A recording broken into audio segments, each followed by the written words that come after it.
સિંધુ ઉદય ન્યૂઝમાં આપ સૌનું સ્વાગત છે। સમાચાર આવેલા છે કે ઝાલોદ બસ સ્ટેશનના મુખ્ય દરવાજા બહાર ગટર ઉપર તૂટી ગયેલ જાળીને લઈ તથા નવીન બનાવેલ રસ્તા ઉપર રોડ દબાઈ જતા મોટું ગાબડું પડી જતા અવરજવર કરતા રાહદારીઓને હેરાનગતિ ભોગવવી પડી રહી છે। ઝાલોદ નગરના હાર્દસમાં બસ સ્ટેશન વિસ્તારમાં બસ સ્ટેશન બહાર નગરના પાણીના નિકાલની ગટર લાઈન આવેલ છે। આ ગટર લાઈનને સફાઈ કરવા માટે જવાબદાર તંત્ર દ્વારા ગટરની ઉપર સાફ સફાઈના ઉદ્દેશથી લોખંડની જાળી મૂકેલ છે। આ જાળી છેલ્લા કેટલાય સમયથી તૂટી ગયેલ છે અને જૂની થઈ કટાઈ ગયેલ હોવાની જોવા મળી રહેલ છે।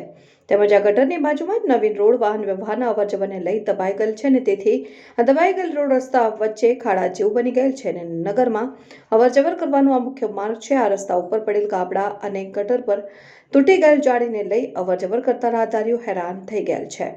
કેટલીય વાર રોડ પરના ગાબડા અને ગટર તૂટી ગયેલ જાળીને લઈ વાહન ચાલકો અને રાહદારીઓ આ રસ્તા ઉપર પડી ગયેલ છે અને નાના અકસ્માત પણ થયેલ છે।